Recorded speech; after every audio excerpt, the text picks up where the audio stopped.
ದೇವರ ಅತಿ ಪರಿಶುದ್ಧವಾದ ಮಹೋನ್ನತ ನಾಮಕ್ಕೆ ಮಹಿಮೆ ಉಂಟಾಗಲಿ. ಆಮೇನ್, ಆಮೇನ್, ಆಮೇನ್. ಪ್ರೈಸ್ ಅಲ್ಲ, ಪ್ರೈಸ್ ಅಲ್ಲ.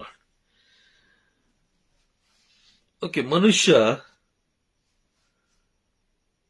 ಮನುಷ್ಯನ ಬಾಳಿನ ಅಳಿವು ತನ್ನ ಮೂರ್ಖತನದಿಂದ ಎಂದು ಬೈಬಲ್ ನಮಗೆ ಸ್ಪಷ್ಟಪಡಿಸುತ್ತೆ. ಮನುಷ್ಯನ ಬಾಳಿನ ಅಳಿವು ತನ್ನ ಮೂರ್ಖತನದಿಂದ, ಏಕೆಂದರೆ ಅವನು ತಾನು ಮಾಡುವ ಒಂದೊಂದು ಪಾಪ ಅಥವಾ ತನ್ನ ಆಲೋಚನೆ, ತನ್ನ ನಿರ್ಧಾರವೇ ಸರಿ ಎಂದು ಅವನು ಭಾವಿಸ್ತಾನೆ. ವಾಕ್ಯ ಹೇಳುತ್ತೆ, ಜ್ಞಾನೋಕ್ತಿಗಳ ಗ್ರಂಥ 19ನೇ ಅಧ್ಯಾಯ ವಾಕ್ಯ 3, ಮನುಷ್ಯನ ಬಾಳಿನ ಅಳಿವು ತನ್ನ ಮೂರ್ಖತನದಿಂದ, ಆದರೂ ಅವನು ಸಿಡಿದೇಳುವುದು ಸರ್ವೇಶ್ವರನ ವಿರುದ್ಧ. Praise the lord. ಏಕೆಂದ್ರೆ ನಾವು ಅನ್ಕೊಂಡಿದ್ದೀವಿ, ನಾವು ಇಲ್ಲಿಯವರೆಗೆ ಏನೇನು ಶೇಖರಣೆ ಮಾಡಿಟ್ಟಿದೀವೋ ಅದೆಲ್ಲ ನಾವು ತಗೊಂಡೋಗ್ತೀವಿ ಅಂತ ನಾವು ಅನ್ಕೊಳ್ತೀವಿ. ಅಥವಾ ನಾವು ಒಂದು ಕಾಂಪಿಟೇಷನ್ ಲೈಫ್, ಅವ್ರು ಮಾಡ್ತಾ ಇದಾರೆ ನಾವು ಮಾಡಬೇಕು, ಅವ್ರು ಮಾಡ್ತಾ ಇದಾರೆ ನಾವು ಮಾಡಬೇಕು, ಅವರು ತಗೊಂಡಿದ್ದಾರೆ ನಾನು ತಗೊಳ್ಬೇಕು, ಅವರು ತಗೊಂಡಿದ್ದಾರೆ ನಾನು ತಗೊಳ್ಬೇಕು. ಈ ಒಂದು ಕಾಂಪಿಟೇಷನ್ ಲೈಫ್, ಈ ಕಾಂಪಿಟೇಷನ್ ಜೀವನದಲ್ಲಿ ನಾವು ಅನೇಕ ಪಾಪಗಳನ್ನು ನಾವು ಮಾಡ್ತಾ ಇದ್ದೀವಿ. ಜ್ಞಾನೋಕ್ತಿಗಳ ಗ್ರಂಥ 14ನೇ ಅಧ್ಯಾಯ ವಾಕ್ಯ 12ರಲ್ಲಿ ನಾವು ಓದ್ತೀವಿ, ಒಂದು ಮಾರ್ಗ ಅಂದ್ರೆ ಒಬ್ಬ ವ್ಯಕ್ತಿಗೆ ತನ್ನ ಮಾರ್ಗ, ತಾನು ಮಾಡುವಂತ ತನಗೆ ತೋಚುವಂತ ಮಾರ್ಗ ಸರಿ ಅನ್ಸುತ್ತ ಅವನಿಗೆ. ಇಲ್ಲ, ನನಗಿದೆ ಕರೆಕ್ಟ್, ನಾನು ಏನು ಮಾಡ್ತಾ ಇದ್ದೀನೋ ಅದು ನನಗೆ ಸರಿ ಅನಿಸ್ತಾ ಇದೆ, ಆ ಒಂದು ಭಾವನೆಯಲ್ಲಿ ಅವನಿರ್ತಾನೆ. ಆದ್ರೆ ಬೈಬಲ್ ಹೇಳುತ್ತೆ, ಕೊನೆಗೆ ಅದು ಮರಣ ಕೊಯ್ಯುವ ಹಾದಿಯಾಗಬಹುದು, ಮರಣ ಕೊಯ್ಯುವ ಹಾದಿಯಾಗಬಹುದು. Price the lord. ದೇವರು ಧರ್ಮಶಾಸ್ತ್ರವನ್ನ ಅಂದ್ರೆ ಬೈಬಲ್ ಅನ್ನ ಏನಕ್ಕೆ ನಮಗೆ ಕೊಟ್ಟಿದ್ದಾರೆ ಅಂತ ಹೇಳಿದ್ರೆ, ನಾವು ಅವರಿಗೆ ಅವಿಧೇಯರಾಗಿ ಜೀವಿಸಬಾರದು, ನಾವು ಅವರಿಗೆ ಅವಿಧೇಯತೆಯ ಜೀವನ ಜೀವಿಸಬಾರದು ಎಂಬ ಕಾರಣಕ್ಕೋಸ್ಕರ ದೇವರು ಅವರ ಜೀವವುಳ್ಳ ವಾಕ್ಯಗಳನ್ನು ನಮಗೆ ನೀಡಿದ್ದಾರೆ. Praise the lord. ಹಾಗಾಗಿ ಪಾಪ ಮಾಡುವ ಪ್ರತಿಯೊಬ್ಬನು ಯಾವಾಗ ಅವನು ಅಂದ್ರೆ ಪಾಪ ಮಾಡಲಿಕ್ಕೆ ಪ್ರಾರಂಭ ಮಾಡ್ತಾನೆ ಅಂತ ಹೇಳಿದ್ರೆ, ದೇವರಿಗೆ ಯಾವಾಗ ಅವನು ಅವಿಧೇಯನಾಗಿ ಜೀವಿಸ್ತಾನೋ ಆಗ ಅವನು ಪಾಪ ಮಾಡ್ತಾನೆ. Praise the lord. ರೋಮನರಿಗೆ ಬರೆದ ಪತ್ರ 5ನೇ ಅಧ್ಯಾಯ, ರೋಮನರಿಗೆ ಬರೆದ ಪತ್ರ 5ನೇ ಅಧ್ಯಾಯ, ಸ್ವಲ್ಪ ನಾವು ಪಾಪದ ವಿವರಗಳನ್ನು ನಾವು ತಿಳ್ಕೊಳ್ತಾ ಹೋಗೋಣ. ಮೊದಲನೆಯ ಪಾಪ ಯಾವುದು ಅಂದ್ರೆ ಅದು ಅವಿಧೇಯತೆ. ರೋಮನರಿಗೆ ಬರೆದ ಪತ್ರ 5ನೇ ಅಧ್ಯಾಯ ವಾಕ್ಯ 19ರಲ್ಲಿ ನಾವು ಓದ್ತೀವಿ, ಹೇಗೆ ಒಬ್ಬ ಮನುಷ್ಯನ ಅವಿಧೇಯತೆಯಿಂದ ಎಲ್ಲರೂ ಪಾಪಿಗಳಾದರೋ ಹಾಗೆಯೇ ಒಬ್ಬ ಮನುಷ್ಯನ ವಿಧೇಯತೆಯಿಂದ ಎಲ್ಲರೂ ದೇವರೊಡನೆ ಸತ್ಸಂಬಂಧವನ್ನು ಹೊಂದುತ್ತಾರೆ. Praise the lord. ಮನುಷ್ಯನಿಗೆ ಮರಣ ಎಂಬುದು ತುಂಬಾ ಗೌಪ್ಯವಾಗಿದೆ, ಅಂದ್ರೆ ತುಂಬಾ ನಿಗೂಢವಾಗಿದೆ. ಯಾವಾಗ ಬರುತ್ತೆ ಅನ್ನೋದು ಅವನಿಗೆ ಗೊತ್ತಿಲ್ಲ. ಆದರೆ ಅವನು ಮಾಡುವ ಅವಿಧೇಯತೆಯಿಂದ ಅವನು ಜೀವಂತವಾಗಿರುವಾಗಲೇ ಮರಣವನ್ನ ಬರಮಾಡ್ಕೊಳ್ತಾನೆ. ಅವನು ಜೀವಂತವಾಗಿರುವಾಗಲೇ ಮರಣವನ್ನ ಬರಮಾಡ್ಕೊಳ್ತಾನೆ. ಹೇಗೆ ಅಂತ ಹೇಳಿದ್ರೆ, ಆದಾಮನಂತೆ. ಆದಾಮ ದೇವರಿಗೆ ವಿರುದ್ಧವಾಗಿ ಜೀವಿಸಿದ ಕಾರಣ, ಆ ಕುಟುಂಬ ಆದಾಮನಿಗೆ ವಿರುದ್ಧವಾಗಿ ಜೀವಿಸಿದ ಕಾರಣ ಆ ಕುಟುಂಬ ಏದೇನ್ ತೋಟದಿಂದ ತಳ್ಳಲ್ಪಡ್ತು. ಏದೇನ್ ತೋಟದಿಂದ ಹೊರಗಡೆ ಕಳಿಸಿದ್ರು ದೇವರು. Praise the lord. ಅದೇ ರೀತಿನೇ ನಮ್ಮ ಕುಟುಂಬದಲ್ಲೂ ಕೂಡ ನಾವೇನಾದರೂ ದೇವರಿಗೆ ಅವಿಧೇಯರಾಗಿ ನಾವು ಜೀವಿಸಿದ್ದೇ ಆದರೆ ದೇವರು ಖಂಡಿತವಾಗಿ ಅವರ ಒಂದು ಪ್ರಸನ್ನತೆಯಿಂದ, ಅವರ ಒಂದು ಕರಗಳಿಂದ ನಮ್ಮನ್ನ ಹೊರಗೆ ಹಾಕ್ತಾರೆ. ಮನುಷ್ಯನಿಗೆ ಯಾವಾಗ ಮರಣ ಬರುತ್ತೆ ಅನ್ನೋದು ಗೊತ್ತಿಲ್ಲ, ಆದರೆ ಆ ಒಂದು ವಿಷಯ, ಆ ಒಂದು ಸತ್ಯವನ್ನು ಅವನು ಅರಿತುಕೊಂಡ ಅಂತ ಹೇಳಿದ್ರೆ ಖಂಡಿತವಾಗಿ ಅವನು ಅವಿಧೇಯನಾಗಿ ಜೀವಿಸೋದಿಲ್ಲ. ಅವನು ಎಲ್ಲ ದೇವರು ಮೆಚ್ಚುವಂತ ಕಾರ್ಯಗಳನ್ನು ಮಾಡಲಿಕ್ಕೆ ಅವನು ಪ್ರಯತ್ನ ಮಾಡ್ತಾನೆ. Praise the lord. ದೇವರು ಮೆಚ್ಚುವಂತ ಕಾರ್ಯಗಳನ್ನು ಅವನು ಮಾಡಲಿಕ್ಕೆ ಪ್ರಯತ್ನಿಸ್ತಾನೆ. ಏಕೆಂದ್ರೆ ಅವಿಧೇಯತೆಯಿಂದ ದೇವರ ಸತ್ಸಂಬಂಧವನ್ನ ನಾವು ಕಳ್ಕೊಂಡಿದ್ದೀವಿ. ಇಲ್ಲಿ ವಾಕ್ಯ ಹೇಳ್ತಾ ಇದೆ, ಯಾವ ರೀತಿ ಒಬ್ಬ ವ್ಯಕ್ತಿಯಿಂದ ಎಲ್ಲರೂ ಪಾಪಿಗಳಾದ್ರೂ ಮತ್ತೊಬ್ಬ ವ್ಯಕ್ತಿಯಿಂದ ಅಂದ್ರೆ ಪ್ರಭು ಯೇಸು ಕ್ರಿಸ್ತರ ಮುಖಾಂತರ ಎಲ್ಲರೂ ದೇವರೊಡನೆ ಸತ್ಸಂಬಂಧವನ್ನ ಪಡೆದುಕೊಂಡಿದ್ದೀವಿ ಎಂದು ಬೈಬಲ್ ನಮಗೆ ಸ್ಪಷ್ಟಪಡಿಸ್ತಾ ಇದೆ. ಪಡೆದುಕೊಂಡ ಮೇಲೂ ಕೂಡ ನಾವು ಕಳ್ಕೊಂಡಿದ್ದೀವಿ. Price the lord. ಪಡೆದುಕೊಂಡ ಮೇಲೂ ನಾವು ಅದನ್ನ ಕಳೆದುಕೊಂಡಿದ್ದೀವಿ. ನೋಡಿ, ಯೆಹೋಶುವನ ಗ್ರಂಥ 5ನೇ ಅಧ್ಯಾಯ ವಾಕ್ಯ 6ರಲ್ಲಿ ನಾವು ಓದಬೇಕಾದ್ರೆ ಅಲ್ಲಿ ವಾಕ್ಯ ಸ್ಪಷ್ಟವಾಗಿ ಹೇಳುತ್ತೆ, ಇಸ್ರಾಯೇಲ್ ಜನರು ಅಂದ್ರೆ ನಮ್ಮ ಪಿತೃಗಳು ಅಂದ್ರೆ ನಮ್ಮ ಪೂರ್ವಜರು, ಅಲ್ಲಿ ವಾಕ್ಯ ಹೇಳುತ್ತೆ ನೋಡಿ, ಯೆಹೋಶುವನ ಗ್ರಂಥ 5ನೇ ಅಧ್ಯಾಯ ವಾಕ್ಯ 6, ಈಜಿಪ್ತಿನಿಂದ ಬಂದ ಇಸ್ರಾಯೇಲರು ಸರ್ವೇಶ್ವರನ ಮಾತನ್ನು ಕೇಳದೆ ಹೋದುದರಿಂದ ಅವರು ತಮ್ಮ ಯಹೂದ್ಯರೆಲ್ಲರೂ ಸಂಹಾರವಾಗುವ ತನಕ 40 ವರ್ಷ ಅರಣ್ಯದಲ್ಲೇ ಅಲೆದಾಡುತ್ತಿರಬೇಕಾಯಿತು. ಸರ್ವೇಶ್ವರ ತಾವು ಪೂರ್ವಜರಿಗೆ ವಾಗ್ದಾನ ಮಾಡಿದ ಹಾಲು ಜೇನು ಹರಿಯುವ ದೇಶದಲ್ಲಿ ಅವರನ್ನು ಸೇರಿಸುವುದಿಲ್ಲವೆಂದು ಆಣೆ ಇಟ್ಟರು. Praise the lord. ಯಾವಾಗ ದೇವರಿಗೆ ಅವಿಧೇಯರಾಗ್ತೀವೋ ಆಗ ವ್ಯಕ್ತಿಯ ಸಂಹಾರ.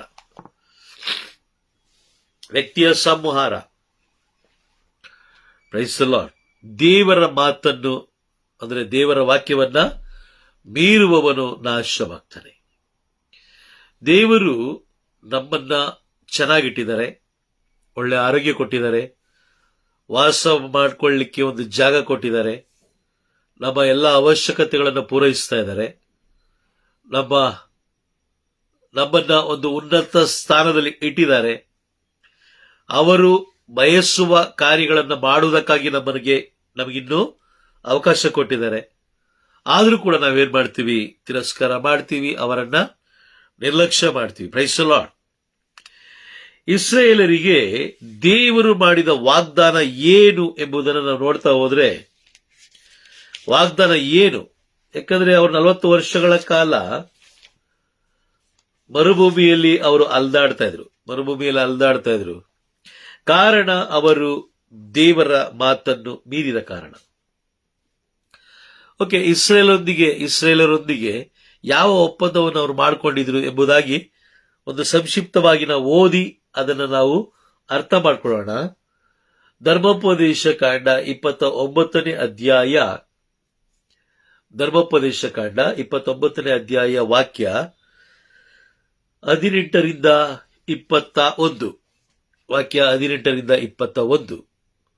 ಎಚ್ಚರದಿಂದಿರಿ, ನಮ್ಮ ದೇವರಾದ ಸರ್ವೇಶ್ವರನನ್ನು ಬಿಟ್ಟು ಆ ಜನಾಂಗಗಳ ದೇವರುಗಳನ್ನು ಅವಲಂಬಿಸುವ ಯಾವ ಕುಲವಾಗಲಿ, ಕುಟುಂಬವಾಗಲಿ, ಸ್ತ್ರೀ ಪುರುಷಲಾಗಲಿ ನಿಮ್ಮಲ್ಲಿ ಇರಲೇಬಾರದು.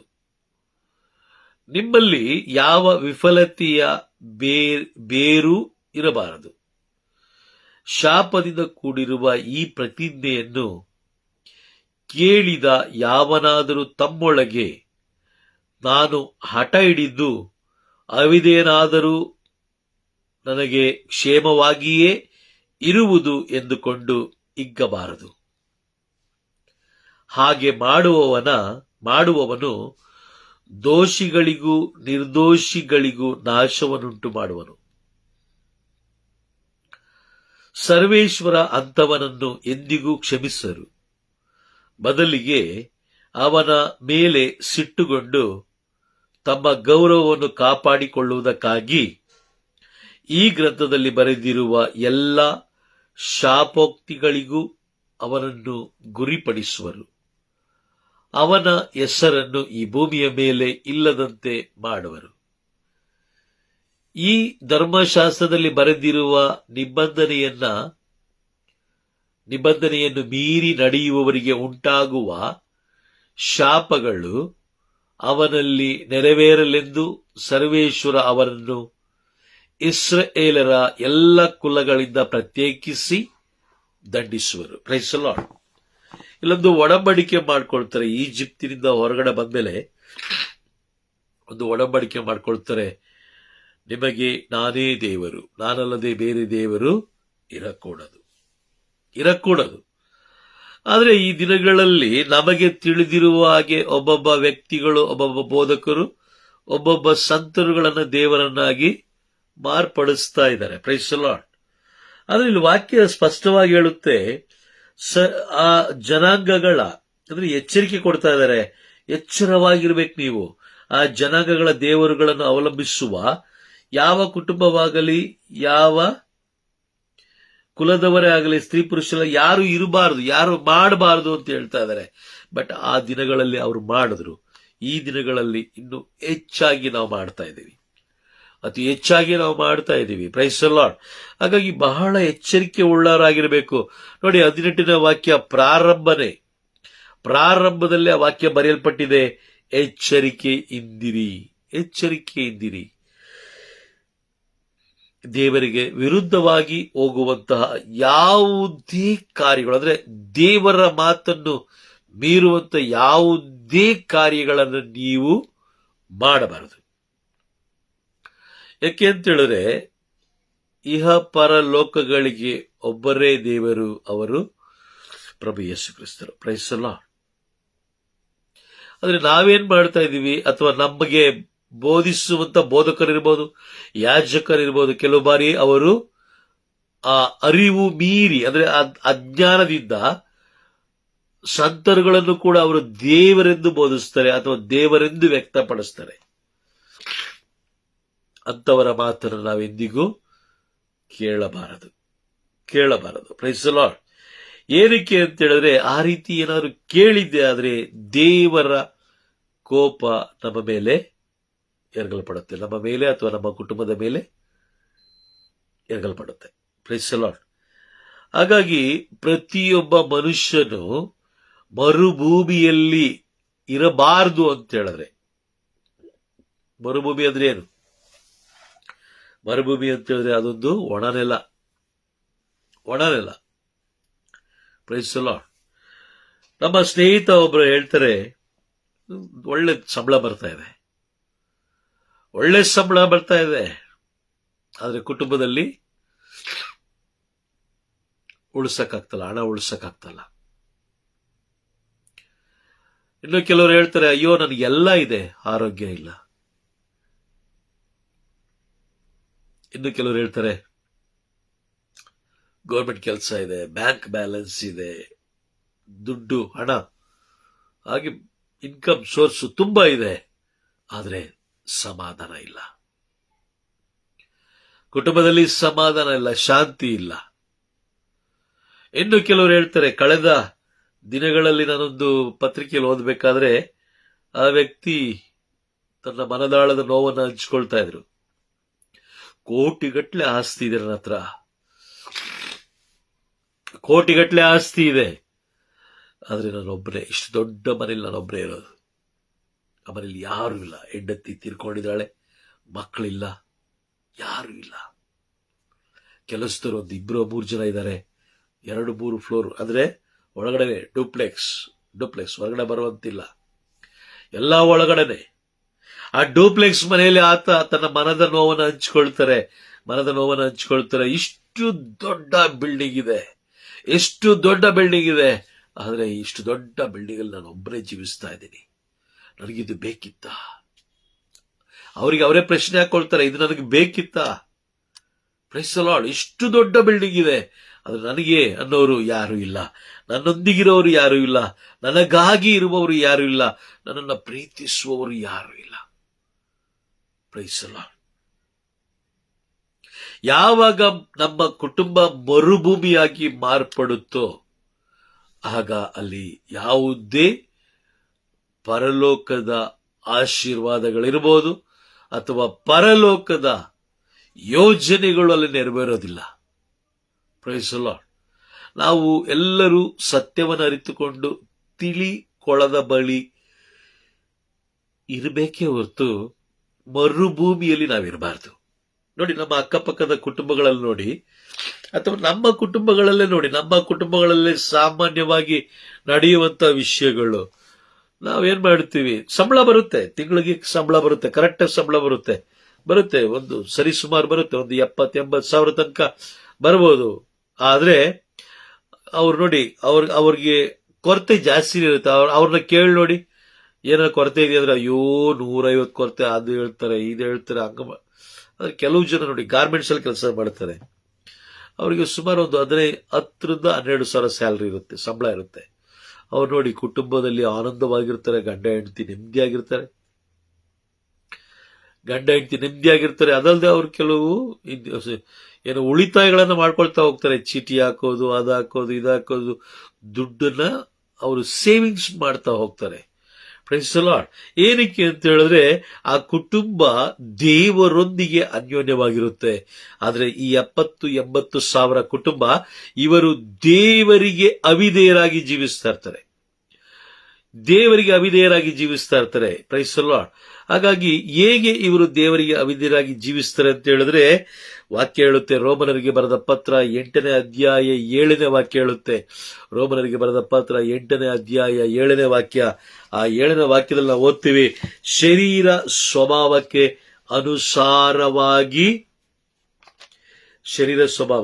ರೋಮನರಿಗೆ ಬರೆದ ಪತ್ರ 8ನೇ ಅಧ್ಯಾಯ 7ನೇ ವಾಕ್ಯ.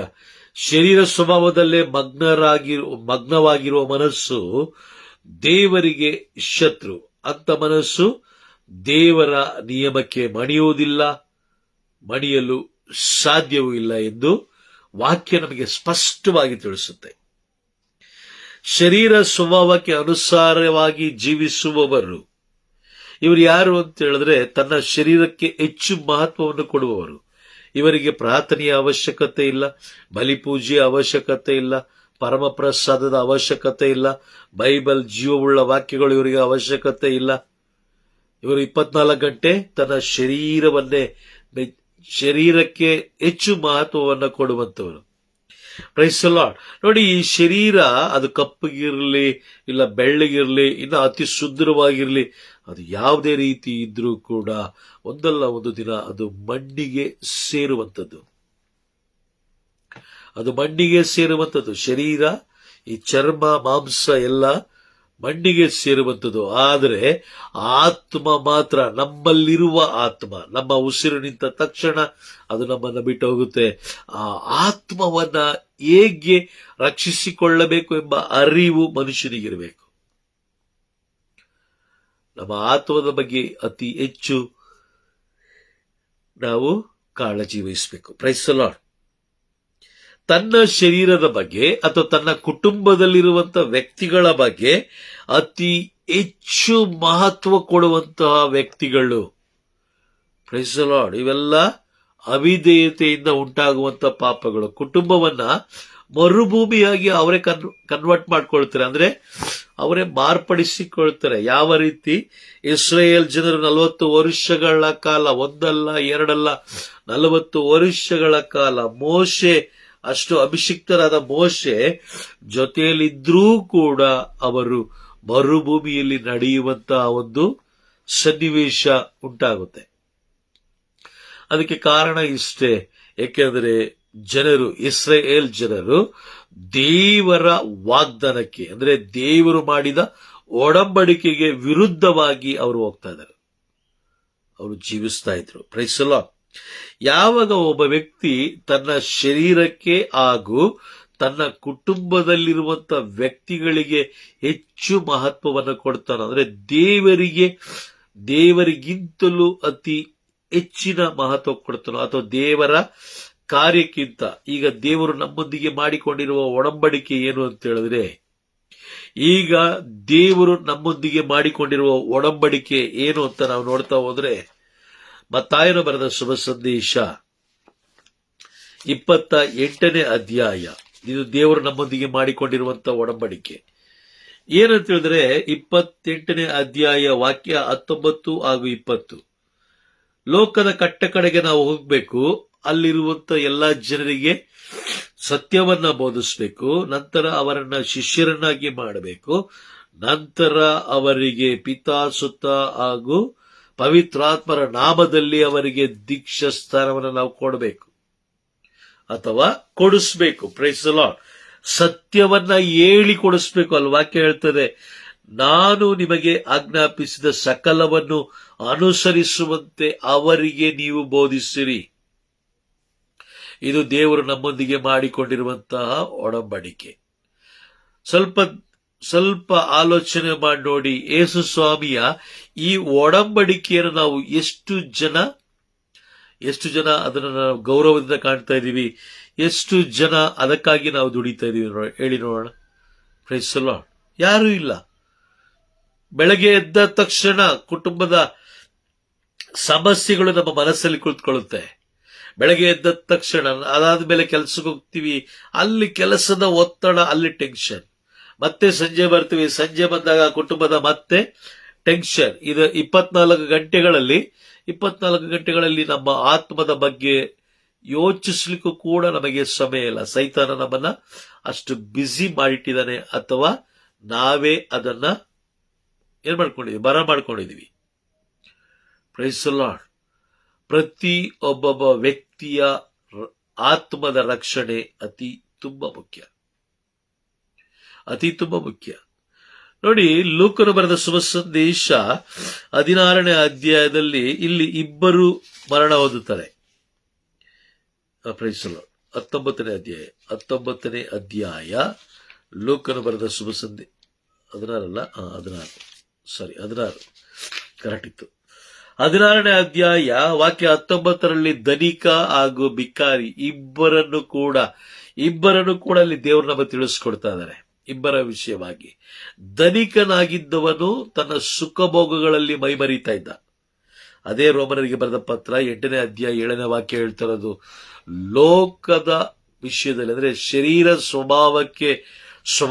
ಸ್ವಭಾವದಲ್ಲಿ ಮಗ್ನರಾಗಿರುವ ವ್ಯಕ್ತಿ ದೇವರನ್ನ ಮೆಚ್ಚಿಸಲಿಕ್ಕೆ ಸಾಧ್ಯ ಇಲ್ಲ. ಅವನು ದೇವರಿಗೆ ಶತ್ರುವಾಗಿರ್ತಾನೆ. ಯಾವಾಗ ಅವನು ಶತ್ರುವಾಗಿ ಮಾರ್ಪಡ್ತಾನೋ, ತನ್ನ ಕುಟುಂಬವನ್ನ ಅವನು ಮರುಭೂಮಿಯಾಗಿ ಮಾರ್ಪಡಿಸಿಕೊಳ್ತಾನೆ. ತನ್ನ ಕೆಲಸವನ್ನ ಕೂಡ ಅವನು ಮರುಭೂಮಿಯಾಗಿ ಮಾರ್ಪಡಿಸ್ಕೊಳ್ತಾನೆ. ತನ್ನ ಜೀವನವನ್ನು ಕೂಡ ಅವನು ಮರುಭೂಮಿಯಾಗಿ ಮಾರ್ಪಡಿಸ್ಕೊಳ್ತಾನೆ. ತನ್ನ ಕುಟುಂಬದ ಜೀವನವನ್ನು ಕೂಡ ಅವನು ಮರುಭೂಮಿಯಾಗಿ ಮಾರ್ಪಡಿಸಿ ಬಿಡ್ತಾನೆ. Praise the lord. ಇದನ್ನ ಹೇಳೋದು ಅವಿವೇಕತನ. ಮನುಷ್ಯನ ಬಾಳಿನ ಅಳಿವು ತನ್ನ ಅವಿವೇಕದಿಂದ. ನಾವು ಯಾರನ್ನ ಆರಾಧಿಸಬೇಕು, ಹೇಗೆ ಆರಾಧಿಸಬೇಕು, ಯಾವುದನ್ನು ನಂಬಬೇಕು, ಯಾವುದನ್ನು ನಂಬಬಾರದು ಎಂಬ ಅರಿವು ನಮಗಿರಬೇಕು. ಯಾಕಂದ್ರೆ ಆಹಾರದ ವಿಷಯದಲ್ಲಿ, ಹಣದ ವಿಷಯದಲ್ಲಿ, ಐಶ್ವರ್ಯದ ವಿಷಯದಲ್ಲಿ, ಅಥವಾ ಸುಖ ಶಾಂತಿ ನೆಮ್ಮದಿಯ ವಿಷಯದಲ್ಲಿ ನಾವು ಬಹಳ ಯೋಚನೆ ಮಾಡಿ ಆ ಕೆಲಸಗಳನ್ನ ಅತಿ ಹೆಚ್ಚು ಮಹತ್ವ ಕೊಟ್ಟು ಅದನ್ನ ಏನ್ ಮಾಡ್ತೀವಿ, ನಾವು ಅದನ್ನ ಅಭಿವೃದ್ಧಿ ಪಡಿಸ್ಕೊಳ್ತೀವಿ. Price the lord. ಹಾಗಾಗಿ ಬಹಳ ಎಚ್ಚರಿಕೆಯಾಗಿರಬೇಕು ಆತ್ಮದ ವಿಷಯಗಳಲ್ಲಿ. ನಂತರ ತನ್ನ ಕುಟುಂಬದ ವಿಷಯದಲ್ಲಿ, ಕುಟುಂಬದಲ್ಲಿರುವ ಸದಸ್ಯರ ವಿಷಯದಲ್ಲಿ, ಭಾನುವಾರ ಬಲಿಪೂಜೆಗೆ ಹೋಗ್ಬೇಕು ಅಂತ ರಾತ್ರಿ ರೆಡಿ ಆಗ್ತಾರೆ. ಬೆಳಗ್ಗೆ ಎದ್ದಾಗ ತನ್ನ ಮಗ ಎದ್ದೇಳೋದು ಲೇಟ್ ಆಯ್ತು, ಅಥವಾ ತನ್ನ ಗಂಡ ರೆಡಿ ಆಗೋದು ಲೇಟ್ ಆಯ್ತು, ಅಥವಾ ತನ್ನ ಹೆಂಡತಿ ರೆಡಿ ಆಗೋದು ಲೇಟ್ ಆಯ್ತು, ಅಥವಾ ಅಪ್ಪ ಅಮ್ಮ ರೆಡಿ ಆಗೋದು ಲೇಟ್ ಆಯ್ತು. ಅಲ್ಲಿಗೆ ನಿಲ್ಲಿಸ್ಬಿಡೋದು. ಸರಿ ಬಿಡು, ಸಾಯಂಕಾಲ ಹೋಗೋಣ. ಹೆಂಡತಿನೋ ಅಥವಾ ಗಂಡನೋ ಹೇಳುತ್ತಾರೆ, ಪರವಾಗಿಲ್ಲ ಬಿಡಿ, ಸಾಯಂಕಾಲ ಹೋಗೋಣ. ಸಾಯಂಕಾಲ ಅಷ್ಟೊತ್ತಿಗೆ ಸೈತಾನ ಇನ್ನೊಂದು ಯೋಜನೆ ಮುಖಾಂತರ ನಿಮ್ಮ ಬಳಿಗೆ ಓಡ್ಬರ್ತಾನೆ, ಇನ್ನೊಂದು ಯೋಜನೆ ತಗೊಂಡು ಓಡ್ಬರ್ತಾನೆ. ಆವಾಗ ಹೆಂಡತಿ ಇರ್ಬೋದು ಅಥವಾ ಗಂಡ ಇರ್ಬೋದು, ಫಸ್ಟ್ ಇಲ್ಲಿ ಹೋಗಿ ಹೋಗ್ಬಿಡೋಣ, ಆಮೇಲೆ ನೋಡೋಣ ಚರ್ಚ್, ಬರ ಹೋಗ್ತೀವಲ್ಲ, ಹೆಂಗಿರು ಬಿಡು, ಏನ್ ಮಾಡಕ್ಕಾಗುತ್ತೆ. ಅಷ್ಟು ಬೇಗ ನಾವು ಮಾರ್ಪಡ್ತೀವಿ, ಅಷ್ಟು ಬೇಗ ನಾವು ಉಲ್ಟಾ ಹೊಡಿತೀವಿ. Praise the lord. ಶರೀರ ಸ್ವಭಾವಕ್ಕೆ ಅನುಸಾರವಾಗಿ ಶರೀರ ಸ್ವಭಾವಗಳ ಮೇಲೆ ಮನಸ್ಸಿಡುವವರು ದೇವರಿಗೆ ಅವರು ಶತ್ರುಗಳಾಗಿರ್ತಾರೆ. ಅವರು ದೇವರನ್ನು ಮೆಚ್ಚಿಸಲಿಕ್ಕೆ ಸಾಧ್ಯನೇ ಇಲ್ಲ. ಶರೀರ ಸ್ವಭಾವದಲ್ಲೇ ಮಗ್ನರಾಗಿರುವ, ಅದಕ್ಕೋಸ್ಕರ ವಾಕ್ಯ ಹೇಳುತ್ತೆ, ಶರೀರ ಸ್ವಭಾವದಲ್ಲಿ ನೀನು ಮಗ್ನರಾಗಬೇಡ. Price the lord. ಏಕೆಂದ್ರೆ ನೀನು ಶರೀರ ಸ್ವಭಾವದಲ್ಲಿ ಮಗ್ನನಾದೆ ಅಂತ ಹೇಳಿದ್ರೆ, 1 ಕೊರಿಂಥಿಯಲ್ಲಿ ನಾವು ಓದ್ತೀವಿ, 1 ಕೊರಿಂಥಿ 2ನೇ ಅಧ್ಯಾಯ 14ನೇ ವಾಕ್ಯ. 1 ಕೊರಿಂಥಿ 2ನೇ ಅಧ್ಯಾಯ 14ನೇ ವಾಕ್ಯ. ಭೌತಿಕ ಮನುಷ್ಯನು ದೇವರ ಆತ್ಮದ ವರಗಳನ್ನ ನಿರಾಕರಿಸುತ್ತಾನೆ. ಹೌದು, ಯಾವಾಗ ಒಬ್ಬ ವ್ಯಕ್ತಿ ಶರೀರ ಸ್ವಭಾವದಲ್ಲೇ ಮಗ್ನನಾಗಿರ್ತಾನೋ ಅವನಿಗೆ ದೇವರ ಬೆಲೆ ಗೊತ್ತಿರೋದಿಲ್ಲ. ದೇವರ ಬೆಲೆ ಗೊತ್ತಿಲ್ಲ, ದೇವರ ಆಶೀರ್ವಾದದ ಬೆಲೆ ಗೊತ್ತಿಲ್ಲ, ದೇವರ ವಾಕ್ಯದ ಬಗ್ಗೆ ಅವನಿಗೆ ಬೆಲೆ ಇಲ್ಲ. Praise the lord. ಇಲ್ಲಿ ವಾಕ್ಯ ಸ್ಪಷ್ಟವಾಗಿ ಹೇಳುತ್ತೆ, ಭೌತಿಕ ಮನುಷ್ಯನು ಅಂದ್ರೆ ಲೋಕದ ಮನುಷ್ಯ ದೇವರ ಆತ್ಮದ ವರಗಳನ್ನು ನಿರಾಕರಿಸುತ್ತಾನೆ, ಅವು ಅವನಿಗೆ ಹುಚ್ಚುತನವಾಗಿ ತೋರುತ್ತದೆ. Praise the lord. ಆದ್ರೆ ವಾಕ್ಯ ಹೇಳುತ್ತೆ, ಒಬ್ಬನಿಗೆ ತನ್ನ ಮಾರ್ಗ ನೇರ ಎಂಬುದಾಗಿ. Praise the lord. ನನ್ನ ಮಾರ್ಗ ಕರೆಕ್ಟ್ ಆಗಿದೆ, ನನ್ನ ಮಾರ್ಗ ಪರಲೋಕದಲ್ಲಿ ಇದೆಯೋ ಅಥವಾ ಲೋಕದಲ್ಲಿಯೋ. ತುಂಬಾ ಜನ ಲೋಕದ ವಿಷಯದಲ್ಲಿ ಮಗ್ನರಾಗಿರುತ್ತಾರೆ. ಲೋಕದ ವಿಷಯಗಳಲ್ಲಿ ಅವ್ರು ಹೇಳ್ತಾರೆ, ಬ್ರದರ್, ನಮ್ಮ ಮಕ್ಕಳು, ನೀವೇನೇ ವಾಕ್ಯ ಹೇಳಕ್ ಹೋಗಿ ಅಥವಾ ಏನೇ ಒಂದು ಸಂದೇಶವನ್ನು ಅವ್ರಿಗೆ ನೀಡ್ಲಿಕ್ಕೆ ಹೋಗಿ, ಬ್ರದರ್ ಮಕ್ಕಳಿದ್ದಾರೆ, ಬ್ರದರ್ ಮಕ್ಕಳು ಶಾಲೆಗೆ ಹೋದ್ಮೇಲೆ ಮಾತಾಡ್ತೀನಿ, ಮಕ್ಕಳು ಶಾಲೆಯಿಂದ ಬಂದಿದ್ದಾರೆ, ಅವ್ರಿಗೆ ಏನಾದ್ರು ಸ್ವಲ್ಪ ಸ್ನ್ಯಾಕ್ಸ್ ಕೊಡ್ಬೇಕು, ಅದಾದ್ಮೇಲೆ ಮಾತಾಡ್ತೀನಿ. ಸರಿ ಸಿಸ್ಟರ್, ನೀವು ಮನೇಲಿ ಪ್ರೇಯರ್ ಮಾಡ್ತೀರಾ? ಇಲ್ಲ ಬ್ರದರ್, ಮಾಡಕ್ಕಾಗಲ್ಲ, ಯಾಕಂದ್ರೆ ನನ್ನ ಮಗ ಟ್ಯೂಷನ್ಗೆ ಹೋಗ್ತಾನೆ, ಅಥವಾ ನನ್ನ ಮಗ ಯಾವುದೋ ಒಂದು ಬೇರೆ ಅದೇ ಟೈಮಲ್ಲಿ ಬೇರೆ ಪ್ರಾಜೆಕ್ಟ್ ಕೆಲಸ ಮಾಡ್ತಾ ಇರ್ತಾನೆ, ಅಥವಾ ತನ್ನ ಮಗ ಬೇರೆ ಏನಾದ್ರು ಶರೀರಕ್ಕೆ ಸಂಬಂಧಪಟ್ಟ ವಿಷಯದಲ್ಲಿ ಅವನು ಮಗ್ನರಾಗಿರ್ತಾನೆ. ಹಾಗಾಗಿ ಆಗಲ್ಲ ಬ್ರದರ್, ನೋಡಿ, ಯಾವಾಗ ಶರೀರ ಸ್ವಭಾವಕ್ಕೆ ಅನುಸಾರವಾಗಿ ಒಬ್ಬ ವ್ಯಕ್ತಿ ಜೀವಿಸ್ತಾನೋ, ಶರೀರವನ್ನ ಮೆಚ್ಚಿಸ್ಲಿಕ್ಕೆ ಶರೀರದ ಒಂದು ಆಲೋಚನೆಯಲ್ಲಿ ಅವನು ಇರ್ತಾನೋ, ಆ ಮನುಷ್ಯ ದೇವರಿಗೆ ಶತ್ರುವಾಗಿರ್ತಾನೆ. ಅಂದ್ರೆ ಅವನ ಕುಟುಂಬ, ಅವನ ಜೀವನ ಮರುಭೂಮಿಯಾಗಿ ಮಾರ್ಪಡುತ್ತೆ. Praise the lord.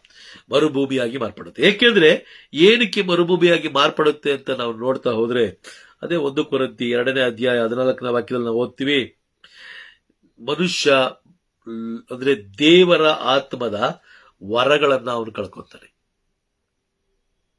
ಆ ವರಗಳನ್ನ ಅವನು ಕಳ್ಕೊತಾನೆ.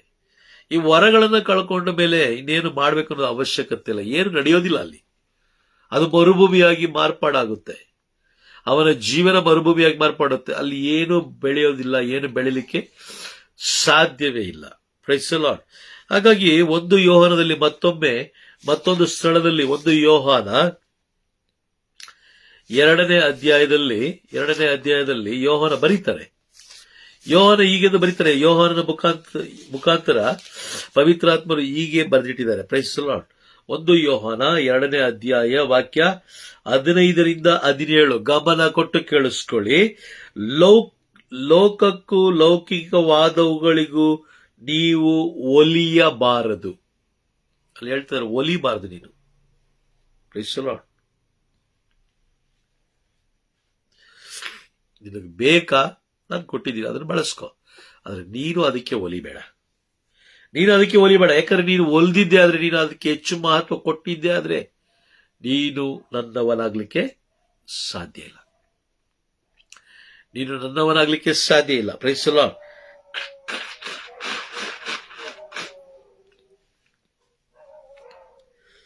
ನೀನು ನನ್ನವನಾಗ್ಲಿಕ್ಕೆ ಸಾಧ್ಯ ಇಲ್ಲ. Praise the lord. ನೋಡಿ, ಲೋಕವನ್ನು ಒಲಿದರೆ ಪಿತನಲ್ಲಿ ನಿಮಗೆ ಒಲವಿಲ್ಲವೆಂದಾಯಿತು. ಇಲ್ಲಿ ವಾಕ್ಯ ಸ್ಪಷ್ಟವಾಗಿ ಬರೆದಿಟ್ಟಿದ್ದಾರೆ. ನಿನಗೆ ಲೋಕದಲ್ಲಿ ಅತಿ ಹೆಚ್ಚು ಪ್ರೀತಿ ಇದೆ ಅಂದ್ರೆ, ಲೋಕದಲ್ಲಿ ನಿನಗೆ ಅತಿ ಹೆಚ್ಚು ಪ್ರೀತಿ ಇದೆ ಅಂತ ಹೇಳಿದ್ರೆ, ಲೋಕದ ಅಂದ್ರೆ ದೇವರಲ್ಲಿ ನಿನಗೆ ಪ್ರೀತಿ ಇಲ್ಲ ಎಂದಾಯಿತು. ಅದಾದ ಮೇಲೆ ಹೇಳ್ತಾರೆ ನೋಡಿ, ಲೋಕಕ್ಕೆ ಸಂಬಂಧವಾದ ದೈಹಿಕ ದುರುಚ್ಛೆ ಅಂದ್ರೆ ಶರೀರ ಸ್ವಭಾವದ ದುರುಚ್ಛೆಗಳು ಯಾವ್ದಾದ್ರೆ, ದುರುಚ್ಛೆಗಳು ಕಣ್ಣಿನ ಕಾಮುಕತನ, ಐಶ್ವರ್ಯದ ಅಹಂಭಾವ, ಇಂಥವು ಪಿತನಿಂದ ಬಂದುದಲ್ಲ, ಅದು ಲೋಕದಿಂದಲೇ ಬಂದದ್ದು. ಕಣ್ಣಿನ ಕಾಮುಕತೆ, ಐಶ್ವರ್ಯದ ಅಹಂಭಾವ. ಐಶ್ವರ್ಯವಂತರು ಸ್ವರ್ಗ ಸಾಮ್ರಾಜ್ಯ ಪ್ರವೇಶಿಸಲಾರರು. Price the lord. ನಾವು ಇವತ್ತಿಗೂ ಏನ್ ಮಾಡ್ತಾ ಇದೀವಿ? ಶ್ರೀಮಂತರಾಗಬೇಕು ಅಂತ ನಾವು ಹೋಗ್ತಾ ಇದೀವಿ. ಲೋಕವನ್ನ ಜಯಿಸಬೇಕು ಅಂತ ನಾವು ಹೋಗ್ತಾ ಇದೀವಿ. ಆದ್ರೆ ಬೈಬಲ್ ಹೇಳುತ್ತೆ, ಲೋಕದ ವ್ಯಕ್ತಿ ನೀನಾದ್ರೆ ಖಂಡಿತವಾಗ್ಲೂ ದೇವರಲ್ಲಿ ನಿನಗೆ ಒಲವಿಲ್ಲ. ಈ ಸ್ವಭಾವ ಎಲ್ಲಿಂದ ಬಂತು?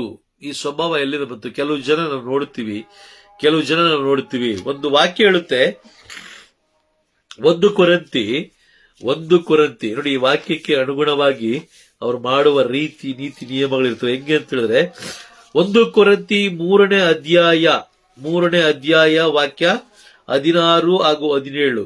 ನೀವು ದೇವರ ಆಲಯವಾಗಿದ್ದೀರಿ, ದೇವರ ಆತ್ಮವು ನಿಮ್ಮಲ್ಲಿ ವಾಸಿಸುತ್ತದೆಂದು ನಿಮಗೆ ಚೆನ್ನಾಗಿ ತಿಳಿದಿದೆ. ಯಾವನಾದರೂ ಆಲಯವನ್ನು ನಾಶ ಮಾಡಿದರೆ ದೇವರು ಅವನನ್ನು ನಾಶ ಮಾಡುತ್ತಾರೆ. ದೇವರ ಆಲಯ ಪವಿತ್ರವಾದದ್ದು. Price the lord. ಅದಾದ್ಮೇಲೆ ಹೇಳ್ತಾರೆ, ನೀವೇ ಆ ಆಲಯ. ಯಾವಾಗ ನಮ್ಮ ಶರೀರಕ್ಕೆ ನಾವು ಹೆಚ್ಚು ಮಹತ್ವ ಕೊಡೋದಿಲ್ವೋ, ಅಂದ್ರೆ ಆಧ್ಯಾತ್ಮಿಕ ವಿಷಯದಲ್ಲಿ, ಆತ್ಮದ ವಿಷಯದಲ್ಲಿ ನಾವು ಹೆಚ್ಚು ಮಹತ್ವ ಕೊಡದೇ ಇರುವ ಕಾರಣ, ಅತಿ ಹೆಚ್ಚಾಗಿ ಅದರ ಬಗ್ಗೆ ಗಮನ ಹರಿಸದೇ ಇರೋ ಕಾರಣ ನಾವು ಆತ್ಮವನ್ನು ಕಳ್ಕೊಳ್ತೀವಿ. ಈಗ ನೋಡಿ, ಈಗ 5 ನಿಮಿಷ ಹಿಂದೆ ಮರಣ ಹೊಂದಿದವರು ಇದ್ದಾರೆ, 10 ನಿಮಿಷ ಹಿಂದೆ ಮರಣ ಹೊಂದವರು ಇದ್ದಾರೆ, ಮಧ್ಯಾಹ್ನ ಮರಣ ಹೊಂದವರು ಇದ್ದಾರೆ, ಬೆಳಗಿನ ಜಾವ ಮರಣ ಹೊಂದವರು ಇದ್ದಾರೆ. ಈಗ 1 ಸೆಕೆಂಡ್ ಹಿಂದೆ ಪ್ರಾಣ ಕಳ್ಕೊಂಡವರು ಇದ್ದಾರೆ, 1 ಸೆಕೆಂಡ್ ಹಿಂದೆ ಪ್ರಾಣ ಕಳ್ಕೊಳ್ಳೋರು ಇದ್ದಾರೆ. Praise the lord. ಅವರು ಸತ್ಯವನ್ನ ಅರಿಯದೆ ಇದ್ದಂತ ವ್ಯಕ್ತಿಗಳಾಗಿದ್ರೆ, ಪ್ರೈಸ್ ದಿ ಲಾರ್ಡ್, ಅವರು ದೇವರನ್ನ ನಿರಾಕರಿಸುವಂತವರು, ದೇವರ ಶತ್ರುಗಳವರು. Price the lord. ಯಾಕೋಬ 4ರಲ್ಲಿ ಹೇಳ್ತಾರೆ, ಯಾಕೋಬ ಬರೀತಾರೆ 4ನೇ ಅಧ್ಯಾಯ 4ನೇ ವಾಕ್ಯದಲ್ಲಿ ಹೇಳ್ತಾರೆ, ವಿಶ್ವಾಸದಲ್ಲಿ ವ್ಯಭಿಚಾರಿಗಳಂತೆ ಬಾಳುವವರೇ, ಲೋಕದೊಡನೆ ಗೆಳೆತನವೆಂದರೆ ದೇವರೊಡನೆ ಹಗೆತನ ಎಂಬುದು ನಿಮಗೆ ತಿಳಿಯದೆ. ಲೋಕದೊಡನೆ ಗೆಳೆತನ ಬಯಸುವವನು ದೇವರೊಡನೆ ಹಗೆತನವನ್ನು ಬೆಳೆಸುತ್ತಾನೆ. Praise the Lord. ಲೋಕದಲ್ಲಿರುವಂತಹ ವ್ಯಕ್ತಿ ಲೋಕವನ್ನು ಅತಿ ಹೆಚ್ಚಾಗಿ ಪ್ರೀತಿಸಿದರೆ ಅವನಿಗೆ ಪ್ರಭು ಯೇಸು ಕ್ರಿಸ್ತರಲ್ಲಿ ಪ್ರೀತಿ ಇಲ್ಲ ಎಂದರ್ಥ. ಅಥವಾ ಅಲ್ಲಿ ವಾಕ್ಯ ಸ್ಪಷ್ಟವಾಗಿ ಹೇಳ್ತಾ ಇದೆ, ದೇವರ ಆತ್ಮವನ್ನು ಯಾರು ಹೊಂದಿರ್ತಾರೋ, ಯಾರು ಅಸತ್ಯವಾದ ಮಾರ್ಗದಲ್ಲಿ ಇರೋದಿಲ್ಲೋ, ಪರಿಶುದ್ಧವಾದ ಮಾರ್ಗದಲ್ಲಿ ಇರ್ತಾರೋ, ಉದಾಹರಣೆಗೆ ಮಾತೆ ಮರಿಯಮ್ಮನವರಂತೆ ಜೀವಿಸ್ತಾರೋ, ಆ ರೀತಿಯಾದ ವ್ಯಕ್ತಿಗಳಲ್ಲಿ ದೇವರಿರ್ತಾರೆ. Price the lord. ಆ ರೀತಿಯಾದ ವ್ಯಕ್ತಿಗಳಲ್ಲಿ ದೇವರಿರ್ತಾರೆ. ಹಾಗಾಗಿ ಬಹಳ ಎಚ್ಚರಿಕೆಯಾಗಿರ್ಬೇಕು. ಇಲ್ಲಿ ಯಾಕೋಬ ಬರೀತಾರೆ, ವಿಶ್ವಾಸದಲ್ಲಿ ವ್ಯಭಿಚಾರಿಗಳಂತೆ ಜೀವಿಸುವವರೇ. ಇದು 100% ಸತ್ಯ. ಯಾಕಂದ್ರೆ ಸೋಮವಾರದಿಂದ ಭಾನುವಾರದ ತನಕ ಆ ದಿನಗಳಿಗೆ ತಕ್ಕಂತೆ ನಾವೇನ್ ಮಾಡ್ತಾ ಇದ್ದೀವಿ, ಆ ದಿನಗಳಿಗೆ ತಕ್ಕಂತೆ ನಾವು ಪ್ರೈಸ್ ದಿ ಲಾರ್ಡ್ ಸಂತರುಗಳ ವಿಷಯದಲ್ಲಿರ್ಬೋದು, ಮಾಧ್ಯಮದ ವಿಷಯದಲ್ಲಿರ್ಬೋದು, ಪ್ರಭು ಯೇಸು ಕ್ರಿಸ್ತರ ವಿಷಯದಲ್ಲಿರ್ಬೋದು, ಅಥವಾ ಲೌಕಿಕದ ವಿಷಯದಲ್ಲಿರ್ಬೋದು, ಯಾವುದ್ರಲ್ಲೇ ಇರ್ಬೋದು,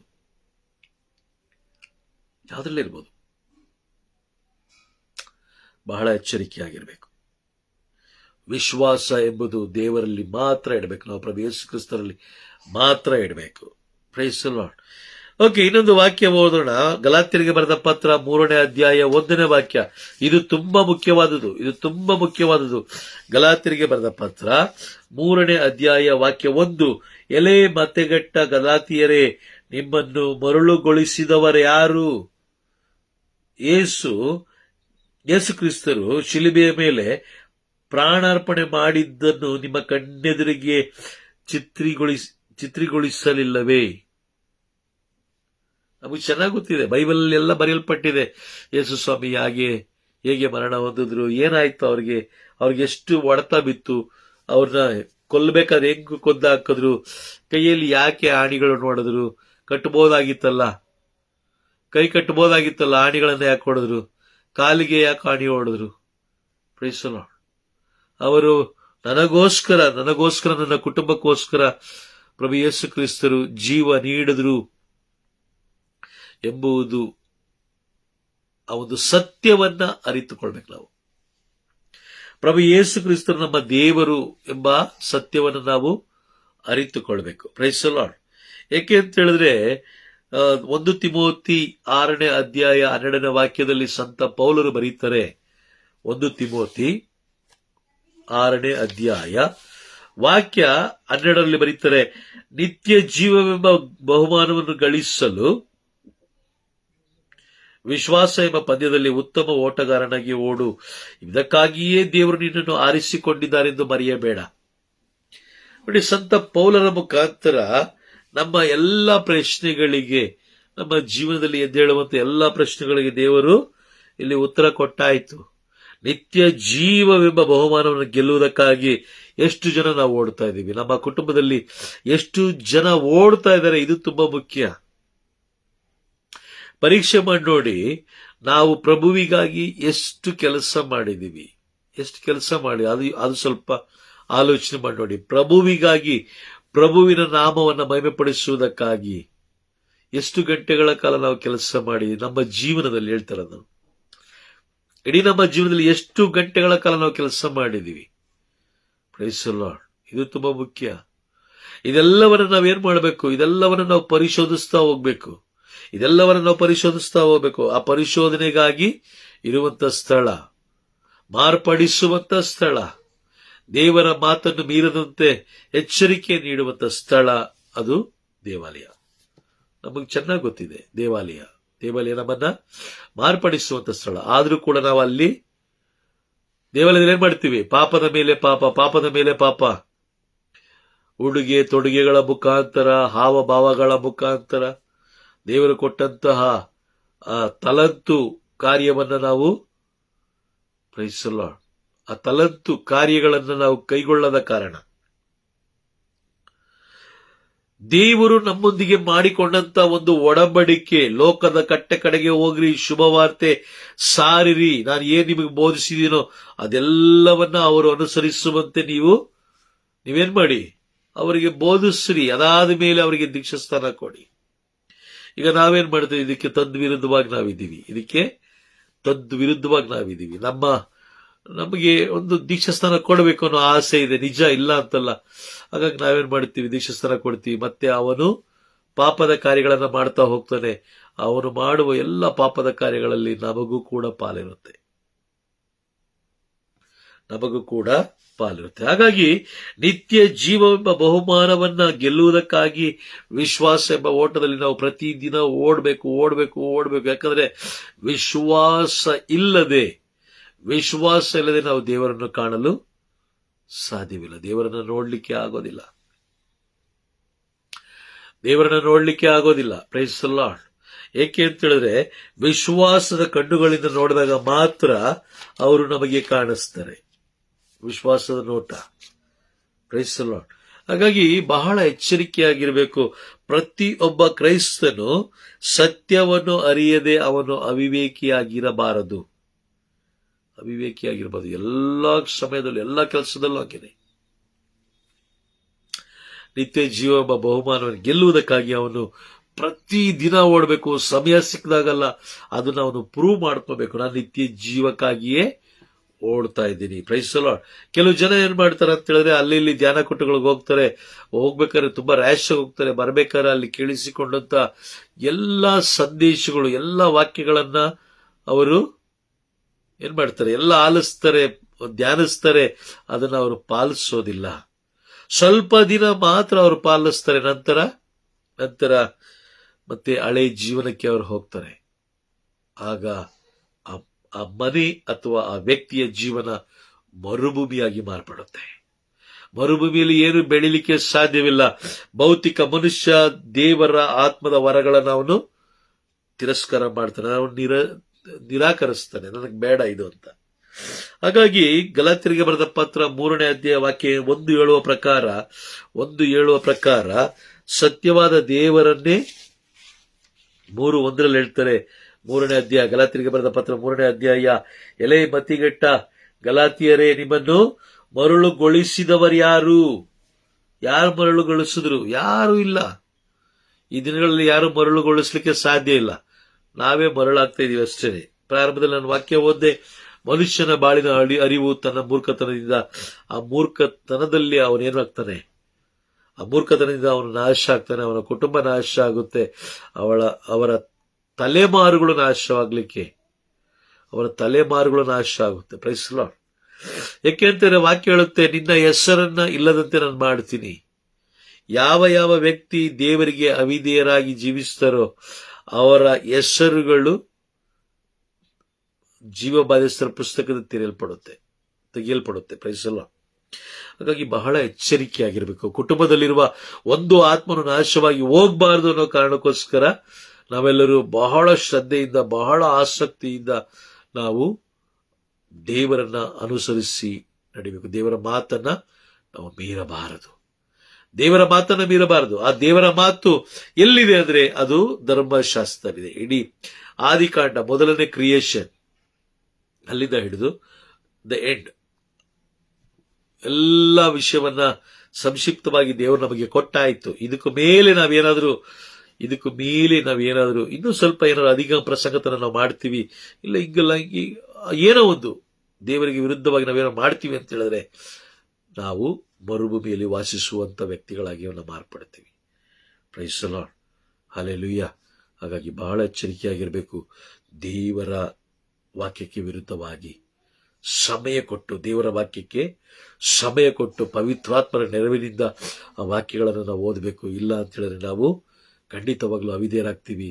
ಮರುಭೂಮಿ, ನಮ್ಮ ಕುಟುಂಬ ಅಥವಾ ನಮ್ಮ ಶರೀರ ಮರುಭೂಮಿಯಾಗಿ ಮಾರ್ಪಾಡಾಗುತ್ತೆ. ವಾಕ್ಯ ಸ್ಪಷ್ಟವಾಗಿ ಹೇಳ್ತಾ ಇದೆ, ಯಾರು ನನ್ನ ಆಲಯವನ್ನು ನಾಶ ಮಾಡ್ತಾರೋ, ಅಂದ್ರೆ ನಿಮ್ಮನ್ನು ನಾಶ ಮಾಡ್ತಾರೋ ಅವರನ್ನು ನಾನು ನಾಶ ಮಾಡ್ತೀನಿ.